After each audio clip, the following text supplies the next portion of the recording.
Hello students. तो आज जो चैप्टर मैं डिस्कस करने जा रहा हूँ इसका नाम है नौकर।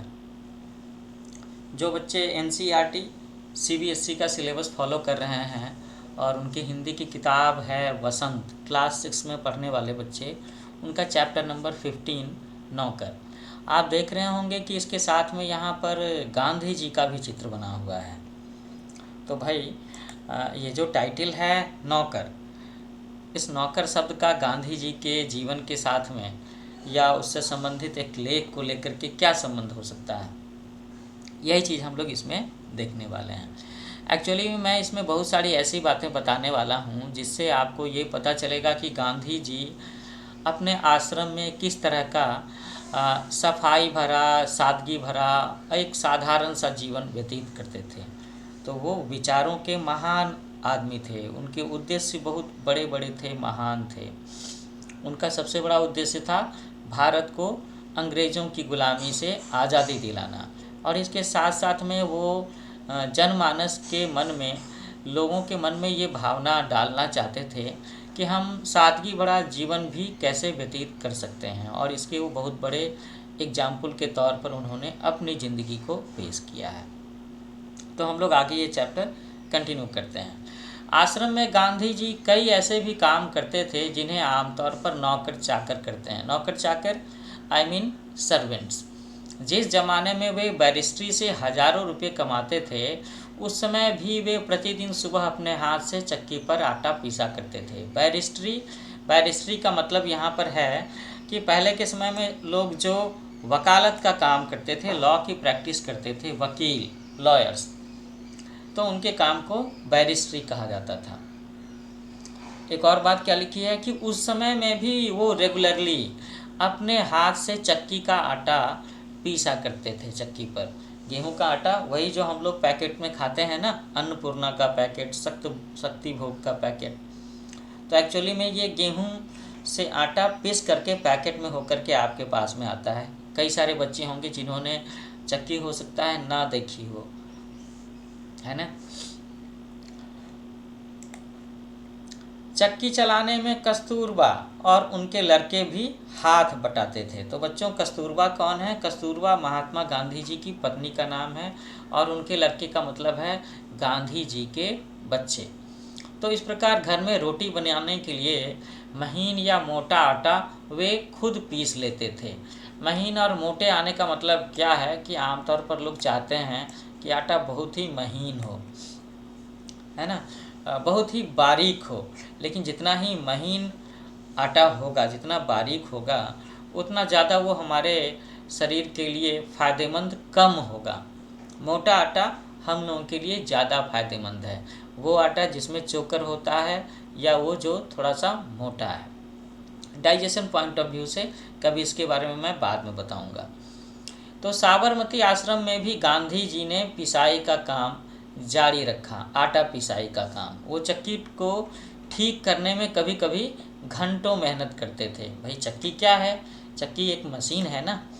तो कभी कभी मशीन में अगर कोई ख़राबी हो जाती होगी तो गांधी जी ने अपने आप को सेल्फ डिपेंडेंट बना रखा था। वो खुद ही उसकी छोटी मोटी रिपेयरिंग और उसे ठीक करने का काम भी कर लिया करते थे। एक बार एक कार्यकर्ता ने कहा कि आश्रम में आटा कम पड़ गया है। आटा समझ रहे हो ना, फ्लोर, FLOUR। आटा पिसवाने में हाथ बटाने के लिए गांधी जी फौरन उठ करके खड़े हो गए कि चलो मैं तुम्हारी हेल्प करता हूँ। तो ऐसे थे गांधी जी। ये एक आश्रम का छोटा सा चित्र है। आश्रम, इसे आप कह सकते हैं कि बांस, लकड़ी, फूस, इन सब से बने हुए छोटे छोटे कमरे, जिसके चारों तरफ में आप चार दीवारी भी देख रहे हो, पेड़ पौधे भी देख पा रहे हो, है ना। तो ये था आश्रम का जीवन। इस आश्रम में आप कह सकते हो कि शायद बिजली ना होती हो, है ना। दिया जलाते होंगे, लालटेन जलाते होंगे, और खाना बनाने के लिए गैस सिलेंडर्स या इंडक्शन कुकर का इस्तेमाल नहीं करते होंगे। वो लकड़ियाँ जलाते होंगे, मिट्टी के चूल्हे इस्तेमाल करते होंगे। उनके क्रॉकरी, बर्तन भी बड़े सिंपल से होते होंगे। अच्छा बच्चों, यहाँ पर मैंने लिख रखा है सब्सक्राइब न्यू एज कोचिंग। तो एक्चुअली में ये न्यू एज कोचिंग मेरा यूट्यूब चैनल है। इस नाम से आपको एक फेसबुक पेज भी दिख जाएगा। तो मैं आप सब बच्चों से कहूँगा कि आप मेरे चैनल को लाइक करो, शेयर करो, सब्सक्राइब करो और अपने बैचमेट्स को ज़रूर बताओ, क्योंकि मैं न्यू एज कोचिंग के यूट्यूब चैनल पर आप सब बच्चों के लिए क्लास 3rd से लेकर के क्लास 10th के लिए काफ़ी सारे वीडियो लेक्चर्स अपलोड कर रहा हूँ। ये हिंदी के हो सकते हैं, इंग्लिश के, एसएसटी के, साइंस के, कंप्यूटर के, जनरल नॉलेज के, बहुत सारी चीज़ों के, और ये आपके लिए काफ़ी बेनिफिशियल होंगे। आप इन्हें सुनोगे तब आपको इसका फ़ायदा पता चलेगा। एक बार आप वीडियो चला करके तो देखो, आपको ऐसा लगेगा कि आपके टीचर बिल्कुल आपके सामने में बैठ कर के पढ़ा रहे हैं। बस मेरा चेहरा नहीं दिखाई देगा, मेरी आवाज़ तो सुनाई देगी। और किताबें, चैप्टर्स में वही डिस्कस करता हूँ जो आपके टेक्स्ट बुक में है। ठीक है ना बच्चों? तो आगे बढ़ते हैं हम लोग इस चैप्टर में। तो गांधी जी ने जब ये बात सुनी कि आश्रम में और आटे की ज़रूरत है, तो वो आटे की पिसाई के काम के लिए उठ करके खड़े हो गए। गेहूँ पीसने से पहले उसे बीन कर साफ करने पर वह जोर देते थे। ये तो ज़रूरी है ना कि अगर गेहूँ में कंकड़ पत्थर होंगे तो हो सकता है आपको रोटियां खाते समय दांतों के नीचे में कोई पत्थर आ जाए, या ऐसा भी हो सकता है उसका स्वाद थोड़ा सा कसैला हो जाए। कॉपीनधारी इस महान व्यक्ति को अनाज बीनते देखकर उनसे मिलने वाले लोग हैरत में, सरप्राइज में, आश्चर्य में पड़ जाते थे। कॉपिन का मतलब क्या है बच्चों? कॉपिन का मतलब है ये एक तरह का ड्रेस है, जो कि आप समझ लो ना कि एक ही कपड़ा जिससे कि धोती वाला हिस्सा भी हो, कमर के नीचे का भी हिस्सा हो और कमर से ऊपर का हिस्सा भी ढका हुआ हो, एक सिंपल सा ड्रेस। अभी भी आप कभी गांव में जाएं तो कुछ लोगों को आप कॉपिन पहने हुए देख सकते हो। तो बाहरी लोगों के सामने में शारीरिक मेहनत का काम करते गांधी जी को शर्म नहीं लगती थी। शर्म, हेजिटेशन, समझ रहे हो ना आप? एक बार उनके पास कॉलेज के कोई छात्र मिलने आए। उनको अंग्रेजी भाषा के अपने ज्ञान का बड़ा गर्व था। किसे? वो जो छात्र गांधी जी के पास मिलने आए थे। उसे ये सोचना चाहिए था कि भाई गांधी जी ने भी तो लंदन में रह कर के बैरिस्ट्री की पढ़ाई की है, और लंदन में रह कर के पढ़ने वाले व्यक्ति के पास में भी तो इंग्लिश की अच्छी खासी जानकारी होगी। लेकिन होता है कुछ लोगों में। तो वो जो स्टूडेंट आया गांधी जी से मिलने, तो आगे क्या हुआ? गांधी जी से बातचीत के अंत में वो बोले कि बापू, यदि मैं आपकी कोई सेवा कर सकूं तो कृपया मुझे अवश्य बताएं। तो उस व्यक्ति ने, जो कॉलेज से मिलने आया था स्टूडेंट गांधी जी से, उसने कहा कि Bapu, if there is any work I can serve for you, I can do for you, please tell me. ऐसा कहा। उन्हें आशा थी कि बापू उन्हें कुछ लिखने पढ़ने का काम देंगे। गांधी जी ने उनकी मन की बात ताड़ ली। ताड़ लेना का मतलब है समझ लेना, अंदाज़ा लगा लेना। और बोले, अगर आपके पास में समय हो तो इस थाली के गेहूँ बीन डालिए। इस थाली के गेहूँ बीन डालने का मतलब है गेहूँ को छांटना, गेहूँ में से कंकड़ पत्थर या इस तरह के एक्सटर्नल एलिमेंट्स को, कचरे को बाहर निकाल देना जो आपके आटे में नहीं होना चाहिए। आगंतुक का मतलब है विजिटर। बड़ी मुश्किल में पड़ गए, लेकिन अब तो कोई चारा नहीं था। Now they have no any way, क्योंकि उन्होंने खुद ही गांधी जी से कहा था ना कि मैं आपकी कोई मदद कर सकूं, या आप मुझे कोई छोटा मोटा काम बता सकें, मैं इस आश्रम की सेवा कर सकूं। तो गांधी जी ने उनको एक काम दे दिया। अब गांधी जी की नज़र में तो सारे काम बराबर थे, लेकिन हो सकता है उस अंग्रेज स्टूडेंट को लगा होगा कि ये छोटा सा काम है तो मैं कैसे करूं। 1 घंटे तक गेहूं बीनने के बाद वह थक गए और गांधी जी से विदा मांगकर चल दिए। विदा मांगने का मतलब है वहाँ से प्रस्थान कर जाना, दूसरी जगह चले जाना, एग्जिट करना, ये वाली बात। जैसे हम लोग कहते हैं ना जाते समय में बाय बाय, तो वही वाली बात है कि उन्होंने गांधी जी को बाय बाय करके वहाँ से छुट्टी ली। कुछ वर्षों तक गांधी जी ने आश्रम के भंडार के काम संभालने में मदद की। सो स्टूडेंट्स, आप भंडार शब्द समझ रहे हो ना? भंडार का मतलब है स्टोर। सवेरे की प्रार्थना के बाद, सवेरे की प्रार्थना मॉर्निंग प्रेयर्स, वे रसोई घर में जाकर के सब्जियां छिलते थे। रसोई घर, that is kitchen for you. So रसोई घर या भंडारे में अगर वे कहीं कोई गंदगी या मकड़ी का जाला देख पाते थे तो अपने साथियों को आड़े हाथों लेते थे। आड़े हाथों लेने का मतलब है डांटना, पूछताछ करना कि भाई ये गंदगी क्यों है। अभी तक के लेख में भी आप समझ गए होंगे कि गांधी जी को साफ सफाई बहुत पसंद है। उन्हें सिंपल लिविंग, हाई थिंकिंग में विश्वास था। उन्हें सब्जी, फल और अनाज के पौष्टिक गुणों का भी ज्ञान था। पौष्टिक गुण आप समझ रहे हो, न्यूट्रिएंट्स, कि सब्जी में कौन कौन से न्यूट्रिएंट्स हैं, फल में कौन कौन से न्यूट्रिएंट्स हैं। अगर हम लोग खाना खाते हैं तो हमें सिर्फ कैलोरी की ही चिंता नहीं करनी चाहिए। We should also take care of the nutrients we are going to eat, है ना। तो एक बार एक आश्रमवासी ने बिना धोए आलू काट दिए। अब बिना धोए आलू काटने का मतलब आप समझ लेते हो ना। बिना धोए हुए आलू काटने का मतलब है आलू के साथ में उसकी गंदगी का भी शामिल हो जाना। गांधी जी ने उसे समझाया कि आलू और नींबू को बिना धोए नहीं काटना चाहिए। एक बार एक आश्रमवासी को कुछ ऐसे केले दिए गए, केले बनाना, जिनके छिलकों पर काले चकत्ते पड़ गए थे। तो किसी भी फल पर अगर काले चकत्ते दिखते हैं तो इसका मतलब है कि वो फल सही हालत में नहीं है, कहीं ना कहीं उसमें सड़न हो सकती है ना, वो खराब हो सकता है। तो उसने बहुत बुरा माना। तब गांधी जी ने उसे समझाया कि ये जल्दी पच जाते हैं, तुम्हें खास तौर पर इसलिए दिए गए हैं ताकि तुम्हारा हाजमा कमज़ोर है। गांधी जी आश्रम वासियों को अक्सर स्वयं ही भोजन परोसते थे। ओहो, देखो कितने महान आदमी थे गांधी जी। ये उनकी महानता का परिचय है कि वो आश्रम के किसी भी काम को बड़ा छोटा नीच काम नहीं समझते थे। वो सारे काम को बराबर काम समझते थे, है ना। और ख़ुद भी उन कामों में दिलचस्पी लेते थे। जब भी उन्हें मौका मिलता था तो वो कंट्रीब्यूट करते थे।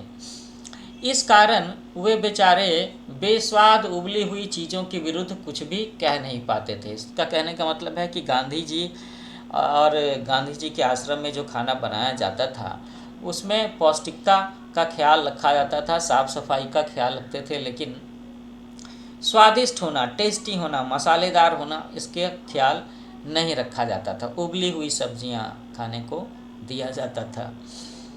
दक्षिण अफ्रीका की एक जेल में वे सैकड़ों कैदियों को दिन में 2 बार भोजन परोसने का कार्य भी कर चुके थे। तो इस बात से आपको इस बात का भी पता चल गया होगा कि गांधी जी को किस तरीके से दक्षिण अफ्रीका की जेल में कुछ समय बिताने पड़े रहे होंगे और वहाँ पर उन्होंने किन किन कामों में, जेल के कामों में वॉलंटियर किया होगा। आश्रम का एक नियम यह था कि सब लोग अपने बर्तन खुद साफ करें, सेल्फ सर्विस। रसोई के बर्तन बारी बारी से कुछ लोग दल बना करके धोते थे। दल बना करके मतलब है टीम बना करके धोना। आप यहाँ पर दाएं तरफ के रेखा चित्र में देख सकते हो कि गांधी जी कैसे किचन में अपना कंट्रीब्यूशन दे रहे हैं। मुझे लगता है वो कोई व्यंजन पका रहे हैं। एक दिन तो गांधी जी ने बड़े बड़े पतीलों को खुद साफ करने का अपने ऊपर में जिम्मा ले लिया। पतीले बड़े बड़े बर्तन होते हैं, भगोने होते हैं। इन पतीलों की पेंदी में खूब कालिक लगी थी। अब बात है बड़े बड़े पतीलों की क्या ज़रूरत थी आश्रम में। तो चूँकि आश्रम में अगर एक बार में 25 पर्सन्स का, 50 पर्सन्स का खाना बनाया जाएगा, सो यू कैन आप समझ सकते हो, यू कैन अंडरस्टैंड इट कि वहाँ पर बर्तन का साइज़ बड़ा होना चाहिए, है ना। उतने लोगों के लिए एक साथ चावल पकाना, दाल पकाना, सब्जियां पकाना, पतीले बड़े बड़े चाहिए। तो बड़े बड़े बर्तन की पेंदी में दाग भी तो लगते हैं, कालिक भी लगती है। राख भरे हाथों से वह एक पतीले को खूब जोर जोर से रगड़ने में लगे हुए थे। तभी कस्तूरबा, गांधी जी की वाइफ, वहाँ पर आ गई। उन्होंने पतीले को पकड़ लिया और बोली कि यह आपका काम नहीं है, इसे करने को बहुत से लोग हैं। तो गांधी जी को लगा कि उनकी बात चुपचाप मान लेने में ही बुद्धिमानी है। वे चुपचाप कस्तूरबा को उन बर्तनों की सफाई का काम सौंप करके चले गए। बर्तन एकदम चमकते ना हो तब तक गांधी जी को सेटिस्फैक्शन नहीं होता था। एक बार जेल में उनको जो मददगार दिया गया, मददगार हेल्पर, उसके काम से असंतुष्ट, अनसेटिस्फाइड होकर के उन्होंने बताया कि वे खुद कैसे लोहे के बर्तनों को भी मांझ करके चांदी के जैसा ब्राइट चमका सकते थे। तो जब आश्रम का निर्माण हो रहा था, निर्माण करने का मतलब है कंस्ट्रक्शन, उस समय वहाँ आने वाले कुछ मेहमानों को तंबुओं में सोना पड़ता था। तंबू क्या होते हैं? टेंट्स, है ना। एक नवागत मतलब एक नए विजिटर को, एक नए गेस्ट को पता नहीं था कि अपना बिस्तर कहाँ रखना चाहिए, अपना बेड कहाँ रखना है, इसलिए उसने बिस्तर को लपेट करके रख दिया और यह पता लगाने लगा कि उसे कहाँ रखना है। लौटते समय उसने देखा कि गांधी जी खुद उसका बिस्तर कंधे पर उठाए रखने चले आ रहे हैं। तो आप देख सकते हो कि गांधी जी को कोई भी काम बड़ा छोटा नहीं लगता था। उन्हें लगता था कि अगर आश्रम की साफ सफाई, उसकी व्यवस्था बनाए रखने में कोई भी काम जो दूसरा नहीं कर रहा है, नहीं पता है और गांधी जी कर सकते हैं, तो वो जरूर करते थे। आश्रम के लिए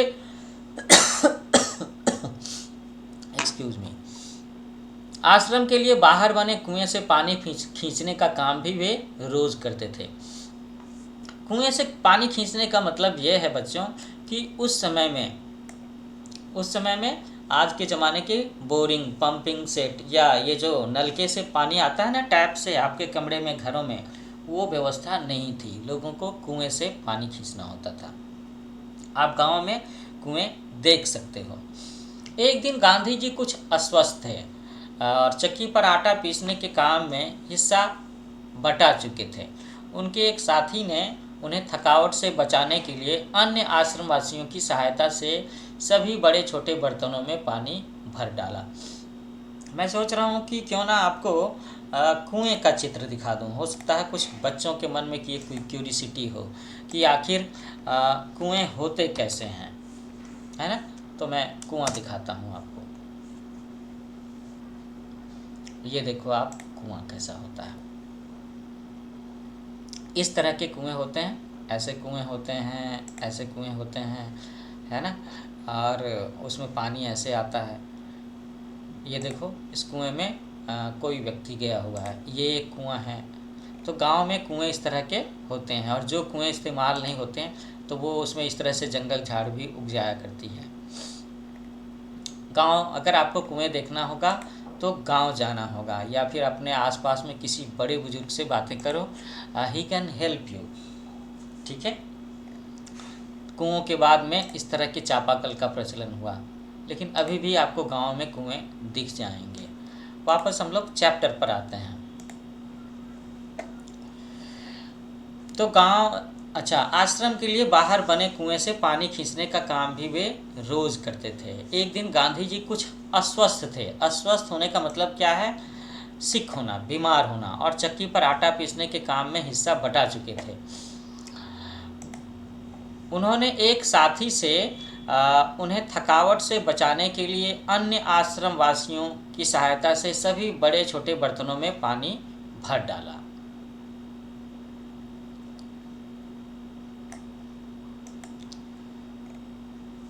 गांधी जी को ये बात पसंद नहीं आई, मन में कुछ ठेस भी लगी।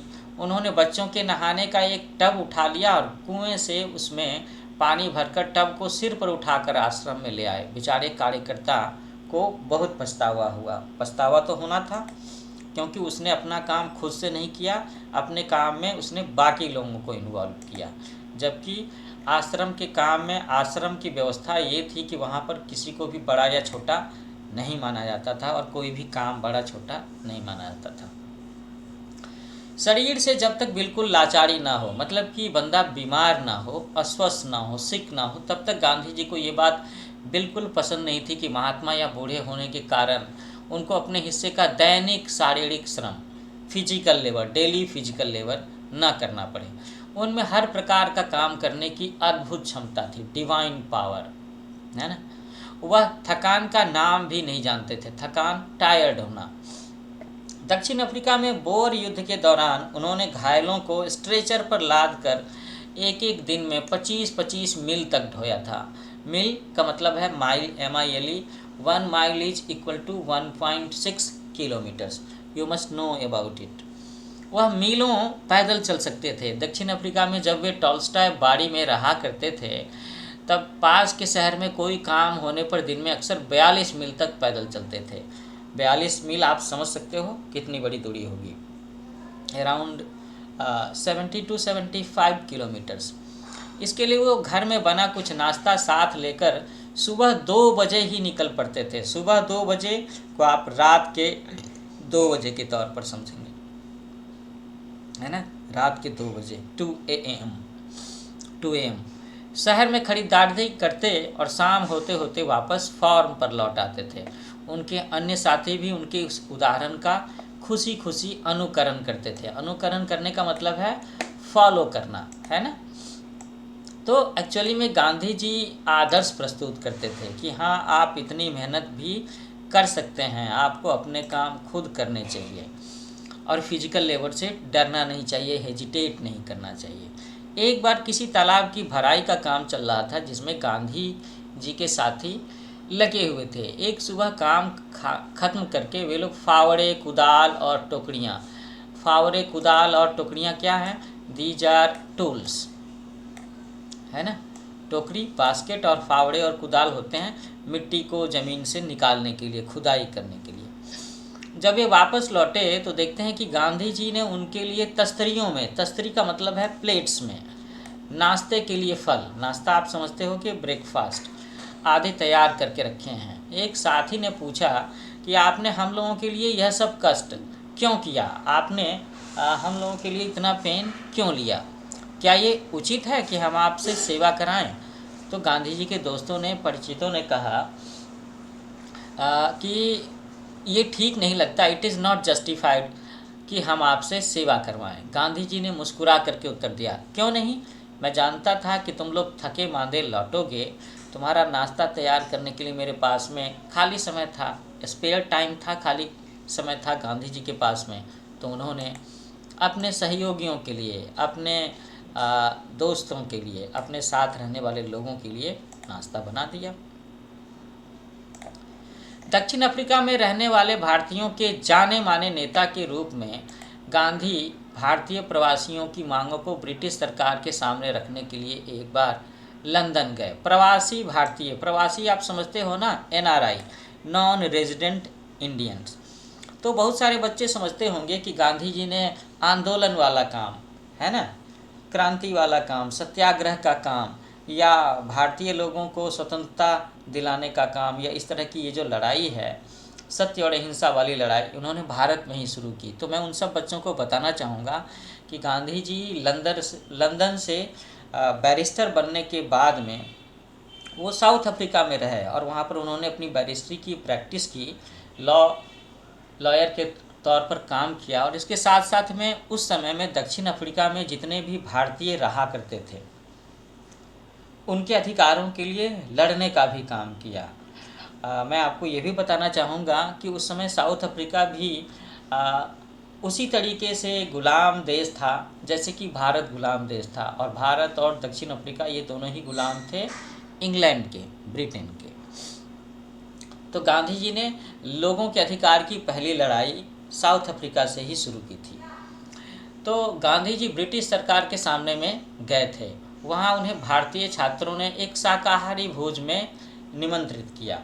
शाकाहारी भोज समझ सकते हो आप, दावत, फीस्ट, डिनर, एक ग्रैंड डिनर, है ना, शाकाहारी, नॉन वेजिटेरियन नहीं, वेजिटेरियन डिनर। छात्रों ने इस अवसर के लिए स्वयं ही शाकाहारी भोजन तैयार करने का निश्चय किया था। निश्चय करने का मतलब है डिसाइड करना, है ना। तीसरे पहर 2 बजे एक दुबला पतला और छरहरा आदमी आकर के उनमें शामिल हो गया और तस्तड़ियाँ धोने, सब्जी साफ करने और अन्य छिटपुट काम करने में उनकी मदद करने लगा। बाद में छात्रों का एक नेता आया वहाँ तो देखता है कि वह दुबला पतला आदमी और कोई नहीं, उस शाम को भोज में निमंत्रित उनके सम्मानित ऑनर्ड गेस्ट गांधी जी थे। तो इसका मतलब क्या है कि गांधी जी इतने सहज तरीके से, सिंपल तरीके से रहते थे कि वो वहाँ पर उन स्टूडेंट्स में छोटे छोटे काम करने में, तसरी धोने में, प्लेट्स धोने, सब्जी साफ करने, इन सारे कामों में शामिल हो गए और वहाँ के लोगों को पता ही नहीं चला। गांधी जी दूसरों से काम लेने में बहुत सख्त थे, लेकिन अपने लिए दूसरों से काम कराना उन्हें नापसंद था। सख्त होने का मतलब क्या है? एक करेक्ट एडमिनिस्ट्रेटर होना, है ना। तो गांधी जी को अपने लिए दूसरों से काम कराना नापसंद था, वो इसे पसंद नहीं करते थे। एक बार एक राजनीतिक राजनीतिक सम्मेलन का मतलब है पॉलिटिकल कॉन्फ्रेंस से गांधी जी जब अपने डेरे पर लौटे, डेरा का मतलब है अपने रेजिडेंस पर लौटना। तो गांधी जी जब एक पॉलिटिकल कॉन्फ्रेंस से अपने डेरे पर लौटे तो आगे क्या हुआ वो अब हम पढ़ेंगे। लौटने में रात हो गई थी। आप देख रहे हो ना यहाँ पर गांधी जी का चित्र कि गांधी जी टोकरी में झाड़ू लगा करके गंदगी को इकट्ठा कर रहे हैं। सोने से पहले वे अपने कमरे का फर्श बुहार रहे थे। स्वीपिंग, झाड़ू लगाना, फर्श बुहारना, स्वीपिंग। उस समय रात के 10 बजे थे। एक कार्यकर्ता ने दौड़ करके गांधी जी के हाथ से बुहारी ले ली। बुहारी का मतलब है झाड़ू ले लेना, ब्रूम स्टिक्स। जब गांधी गांव का दौरा कर रहे होते उस समय रात को यदि लिखते समय लालटेन का तेल खत्म हो जाता था तो वे चंद्रमा की रोशनी में ही पत्र पूरा कर लेना ज़्यादा पसंद करते थे, लेकिन सोते समय अपने किसी थके हुए साथी को नहीं जगाते थे। तो ऐसे थे गांधी जी, इतना वो लोगों का ख्याल रखते थे और भले ही खुद को थोड़ी सी तकलीफ़ देनी पड़े लेकिन वो दूसरों को नहीं जगाते थे, नहीं तंग करते थे। ऐसा नेचर था गांधी जी का। नोआखाली पद यात्रा के समय में गांधी जी ने अपने शिविर में केवल 2 आदमियों को ही रहने की अनुमति दी। अब ऐसा क्या भला कि गांधी जी ने अपने कैंप में 2 ही लोगों को रहने की अनुमति दी, 2 ही लोगों को अलाउ किया।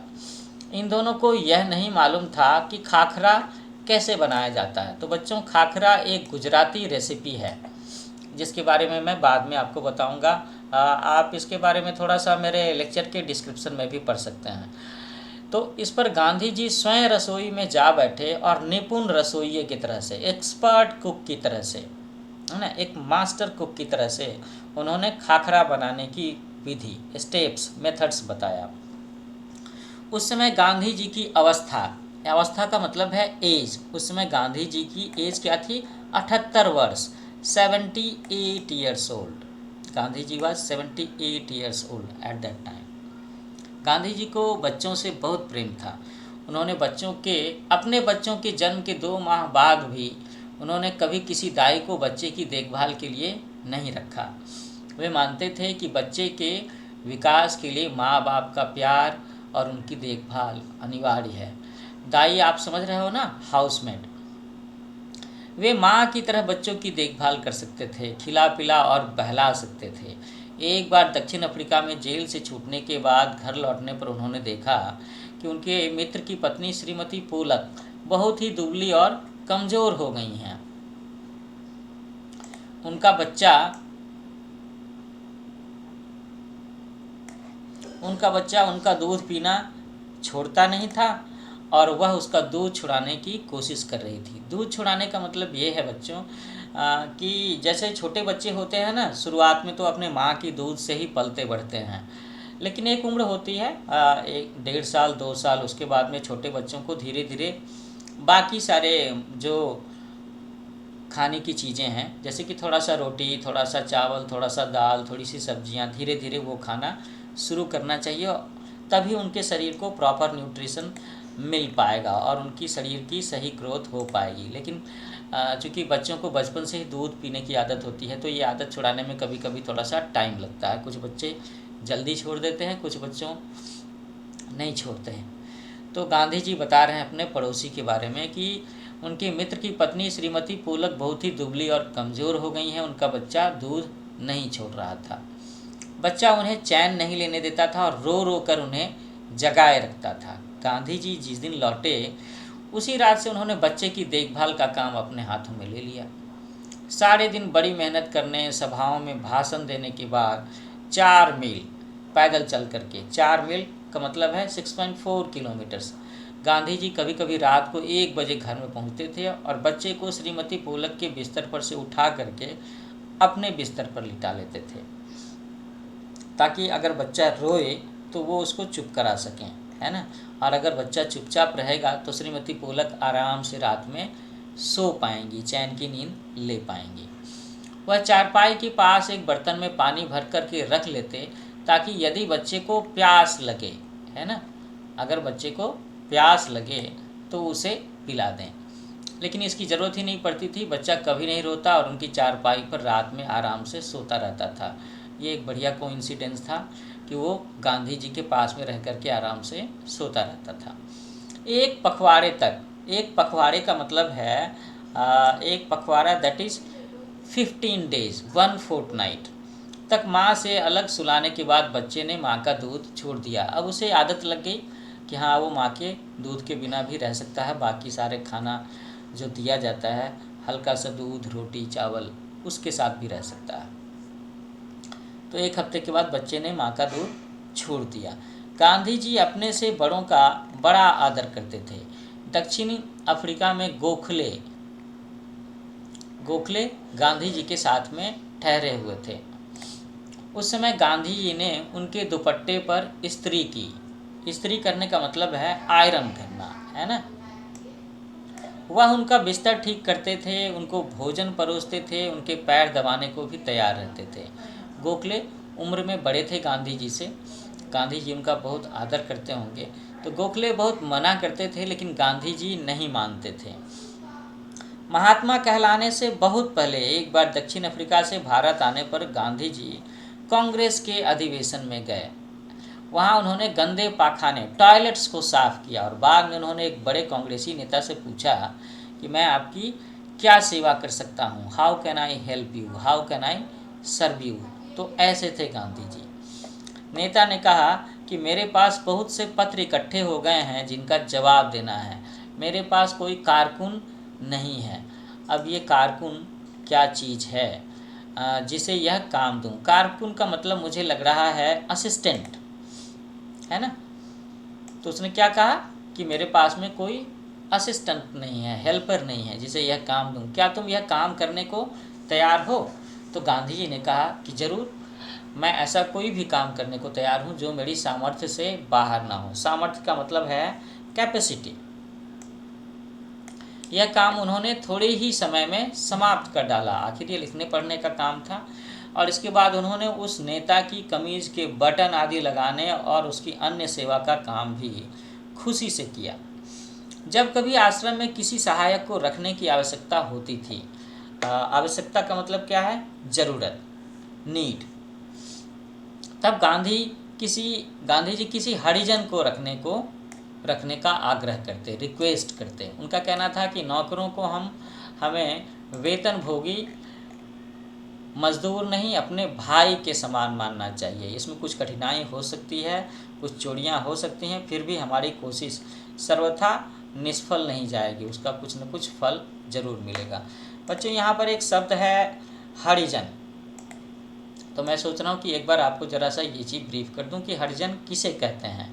कई लोग कहते हैं, और शायद ये सही भी है, कि ये शब्द गांधी जी ने ही इस्तेमाल करना शुरू किया है। इस शब्द की गांधी जी ने की। हरिजन, हरि का मतलब होता है प्रभु, भगवान, ईश्वर। तो हरि का जन। ऐसा है कि अभी भी भारतीय समाज में SC, schedule caste, schedule tribe के लोगों को या बैकवर्ड क्लास के लोगों को बहुत सारी कामों से मना किया जाता है। समाज उन्हें छुआछूत की नज़र से देखता है, डिस्क्रिमिनेट करता है। उन्हें मंदिर में जाने के बारे में, उनकी पढ़ाई के लिए, उनके ऑफिस में आने के बारे में समाज का एक बड़ा तबका, जो कि आप कह लो फॉरवर्ड क्लास के होते हैं, ऊंची जाति के होते हैं, वो इन सब के साथ में दूरी बना करके रख सकते हैं। ऐसा होता है। तो समाज के यथार्थ प्रतिबिंबन के लिए लेखक कई बार ऐसे शब्दों का प्रयोग साहित्य में करते हैं, किंतु इसे व्यवहार में नहीं लाया जाना चाहिए।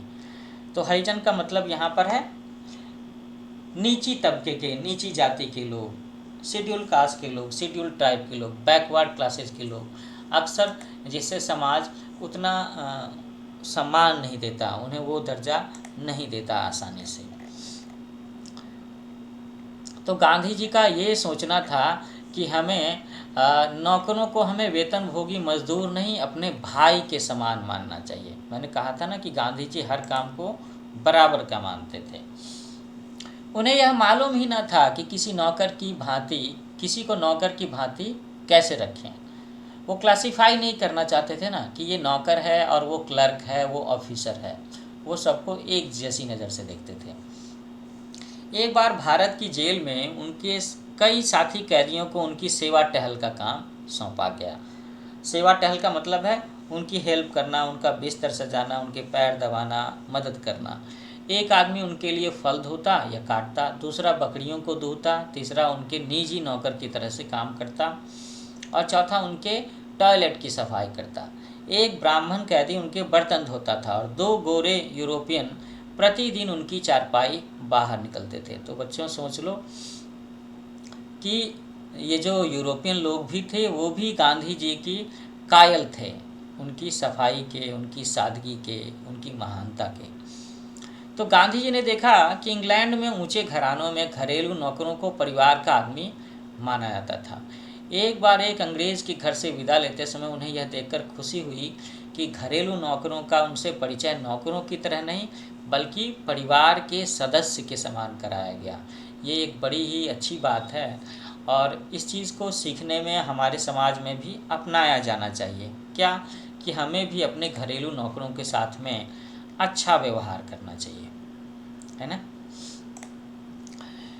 एक बार एक भारतीय सज्जन के यहाँ काफ़ी दिनों तक ठहरने के बाद गांधी जी जब चलने लगे तो उस घर के नौकरों से उन्होंने विदा ली और कहा, मैं कभी किसी को अपना नौकर नहीं समझता, उसे भाई या बहन ही माना है और आप लोगों को भी मैं अपना भाई समझता हूँ, as like my brother and sisters.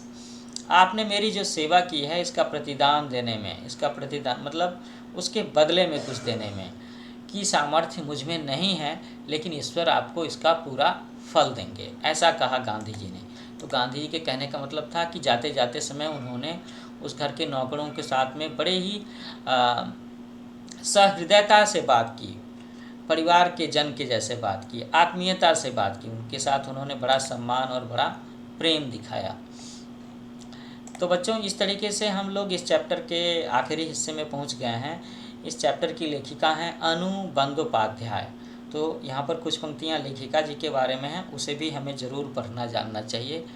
इनका जन्म 1917 में हुआ था और उनकी मृत्यु 2006 में हुई है। इन्होंने भी स्वतंत्रता आंदोलन के साथ साथ सामाजिक कामों में भी गांधी जी की अभिन्न सहयोगी के तौर पर, असिस्टेंट के तौर पर, हेल्पर के तौर पर इन्होंने कंधे से कंधे मिलाकर के काम किया है।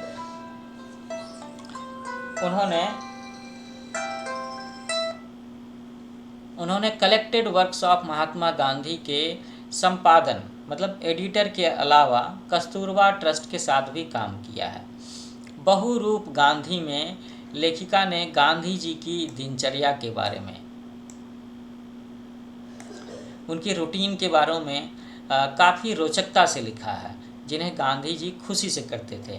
तो गांधी जी केवल राष्ट्रपिता और स्वाधीनता के निर्माता ही नहीं थे, उनके जीवन के हर प्रसंग से सीखा जा सकता है। हम कह सकते हैं कि गांधी जी के रहन सहन का तरीका, उनके आदर्श, उनकी जो प्रैक्टिसेस रही हैं, उनके जो विचार रहे हैं, एक स्वस्थ और बेहतर समाज के निर्माण की बहुत बड़ी भूमिका है, फाउंडेशन है, नींव है। तो हम लोग क्या कह सकते हैं गांधी जी के बारे में कि गांधी जी बहुत ही सादगी से रहते थे। वो किसी भी बड़े काम को छोटा बड़ा नहीं समझते थे, उनके लिए सारे के सारे काम बराबर थे और वो सबके साथ में समानता का व्यवहार करते थे। कभी उन्होंने किसी के साथ में डिस्क्रिमिनेशन का व्यवहार नहीं किया। ये सारी बातें गांधी जी के बारे में सीखने वाली हैं। ये एक बहुत ही महान व्यक्ति के जीवन के रूप के तौर पर हैं। तो इसके साथ ही मैं आपका ये चैप्टर यहाँ पर ख़त्म करता हूँ और चैप्टर ख़त्म करते समय बच्चों मैं एक बार आपसे फिर से कहूँगा कि आप मेरे चैनल न्यू एज कोचिंग इसे लाइक करो, शेयर करो, सब्सक्राइब करो। इसके फेसबुक पेज को भी आपको लाइक करना चाहिए और आप इस चैप्टर के बारे में अपना कमेंट्स ज़रूर लिखें ताकि मुझे पता तो चले कि मेरे पढ़ाने का तरीका आपको पसंद आया कि नहीं। मैंने कहा ना, मैं चैप्टर्स को डिटेल में वैसे पढ़ाना पसंद करता हूँ जैसे कि आपके ट्यूशन टीचर आपके सामने में टेक्स्ट बुक लेकर के पढ़ा रहे हों। तो जल्दी मिलते हैं एक नए लेक्चर सेशन के साथ में, है ना। और तब तक के लिए आप सब बच्चे अपना ख्याल रखेंगे। आने वाले त्योहारी सीजन में त्यौहार के साथ साथ में पढ़ाई को भी अपने रेगुलर रूटीन का हिस्सा बना करके रखिए, ताकि एकदम से एनुअल एग्ज़ाम्स के अनाउंसमेंट पर आपके मन पर ज़्यादा प्रेशर ना हो। ठीक है, जल्दी मिलते हैं। Take care, bye bye, happy learning with new age coaching.